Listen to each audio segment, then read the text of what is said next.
ಎಲ್ರಿಗೂ ನಮಸ್ಕಾರ. ನಮ್ಮನೆ ಅಡುಗೆ ಚಾನಲ್ಗೆ ನಿಮ್ಮೆಲ್ರಿಗೂ ಸ್ವಾಗತ.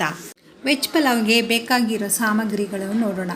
ಹಸಿಮೆಣಸಿನ್ಕಾಯಿ, ಶುಂಠಿ, 3 ಲವಂಗ, ಸ್ವಲ್ಪ ಚಕ್ಕೆ, ಮೆಣಸು, ಸ್ವಲ್ಪ ಸೋಂಪು. ವೆಜಿಟೇಬಲ್ ಪಲಾವ್ಗೆ ಬೇಕಾಗಿರೋ ಅಂಥ ತರಕಾರಿಗಳು ಸ್ವಲ್ಪ ತೊಗೊಂಡಿದ್ದೀನಿ.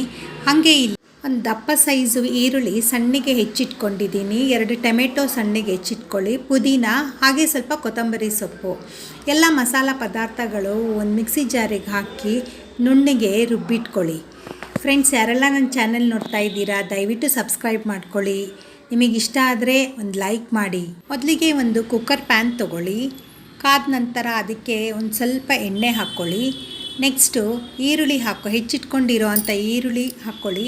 ಸ್ವಲ್ಪ ಈರುಳ್ಳಿ ಎಣ್ಣೆದಲ್ಲೇ ಫ್ರೈ ಮಾಡಿ ನಾವು ಹೆಚ್ಚಿಟ್ಕೊಂಡಿರೋ ಅಂಥ ಟೊಮೆಟೊ ಹಾಕಿ ನಂತರ ಎಲ್ಲ ತರಕಾರಿಗಳನ್ನು ಹಾಕಿ ಒಗ್ಗರಣೆದಲ್ಲೇ ಸ್ವಲ್ಪ ಫ್ರೈ ಮಾಡಿ. ಎಲ್ಲ ತರಕಾರಿಗಳನ್ನು ಒಗ್ಗರಣೆದಲ್ಲೇ 1-2 ನಿಮಿಷ ಫ್ರೈ ಮಾಡಿದ್ರೆ ವೆಜಿಟೇಬಲ್ ಪಲಾವ್ಗೆ ಒಳ್ಳೆ ಟೇಸ್ಟ್ ಕೊಡುತ್ತೆ. ಹಾಗೆ ಸ್ವಲ್ಪ ಅರಿಶಿನ ಹಾಕ್ಕೊಳ್ಳಿ. ನಿಮಗೆ ರುಚಿಗೆ ತಕ್ಕಷ್ಟು ಉಪ್ಪು ಕೂಡ ಹಾಕ್ಕೊಳ್ಳಿ. ಹಾಗೆ ರುಬ್ಬಿಟ್ಕೊಂಡಿರೋ ಅಂಥ ಮಸಾಲ ಎಲ್ಲ ಹಾಕಿ ಹೆಚ್ಚಿಟ್ಕೊಂಡಿರೋ ಅಂಥ ಪುದೀನ ಹಾಗೆ ಸ್ವಲ್ಪ ಕೊತ್ತಂಬರಿ ಸೊಪ್ಪು ಹಾಕಿ 2 ನಿಮಿಷ ನಾನು ಮಿಕ್ಸ್ ಮಾಡಿ ಒಂದು ಸ್ವಲ್ಪ ನಿಮಗೆ ಬೇಕು ಅನಿಸಿದ್ರೆ ನೀರು ಹಾಕಿ, ಇಲ್ಲ ಅಂದರೆ ಸ್ವಲ್ಪ ಮುಚ್ಚಿಡಿ. ಒಂದು 5-10 ನಿಮಿಷ ಮುಚ್ಚಿಟ್ರೆ ನಿಮಗೆ ಒಗ್ಗರಣೆದಲ್ಲೇ ಚೆನ್ನಾಗಿ ಬೇಯುತ್ತೆ ಮತ್ತು ಟೇಸ್ಟು ಕೊಡುತ್ತೆ.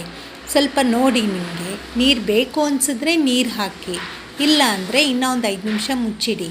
ಇಲ್ಲಿ ಸ್ವಲ್ಪ ನಾನು ನೀರು ಹಾಕ್ತಾಯಿದ್ದೀನಿ. ನೀರು ಒಂದು ಕುದಿ ಬಂದಮೇಲೆ ಅಕ್ಕಿ ಹಾಕಬೇಕು. ಫ್ರೆಂಡ್ಸ್, ಹೊಸದಾಗಿ ಯಾರೆಲ್ಲ ನೋಡ್ತಾ ಇದ್ದೀರಾ ನನ್ನ ಚಾನಲ್ಲು ಪ್ಲೀಸ್ ಸಬ್ಸ್ಕ್ರೈಬ್ ಮಾಡ್ಕೊಳ್ಳಿ, ಲೈಕ್ ಮಾಡಿ, ಹಾಗೆ ನಿಮ್ಮ ಫ್ರೆಂಡ್ಸ್ ರಿಲೇಟಿವ್ಸ್ಗೆ ಶೇರ್ ಮಾಡಿ. ಅಕ್ಕಿ ನೆನೆಸಿರೋ ನೀರೇನೇ ನಾನು ಹಾಕ್ತಾಯಿದ್ದೀನಿ. ಚೆನ್ನಾಗಿ ಟೇಸ್ಟು ಕೊಡುತ್ತೆ. ಸ್ವಲ್ಪ ಒಂದು ಕುದಿ ಬಂದಮೇಲೆ ನೆನೆಸಿಟ್ಕೊಂಡಿರೋ ಅಂಥ ಅಕ್ಕಿ ಎಲ್ಲ ಹಾಕಿ, ಅಕ್ಕಿ ಬೇಯಕ್ಕೆ ಎಷ್ಟು ನೀರು ಬೇಕೋ ಅಷ್ಟು ನೀರು ಹಾಕ್ಕೊಳ್ಳಿ. ಸ್ವಲ್ಪ ಕಡಿಮೆನೇ ಹಾಕ್ಕೊಳ್ಳಿ, ಯಾಕಂದರೆ ಜಾಸ್ತಿ ಹಾಕ್ಕೊಂಡ್ರೆ ವೆಜಿಟೇಬಲ್ ಅನ್ನ ಮುದ್ದೆ ಆಗೋಗುತ್ತೆ. ಕುಕ್ಕರ್ ಮುಚ್ಚಿಟ್ಟು 1-2 ವಿಸಿಲ್ ಕೊಡಿ. ಕುಕ್ಕರ್ ತಣ್ಣಗಾಗೋ ಗ್ಯಾಪಲ್ಲಿ ಸೌತೆಕಾಯಿ ಮೊಸರು ಬಜ್ಜಿ ಹೇಗೆ ಮಾಡೋದು ಅಂತ ನೋಡೋಣ. ಮೊದಲು ಒಂದು ಟೊಮೆಟೊ, ಸೌತೆಕಾಯಿ, ಸಣ್ಣದಾಗಿ ಹೆಚ್ಚಿಟ್ಕೊಂಡಿರೋ ಅಂಥ ಸ್ವಲ್ಪ ಕೊತ್ತಂಬರಿ, ಟೊಮೆಟೊ, ಸೌತೆಕಾಯಿ ಸಣ್ಣದಾಗಿ ಹೆಚ್ಚಿಟ್ಕೊಳ್ಳಿ.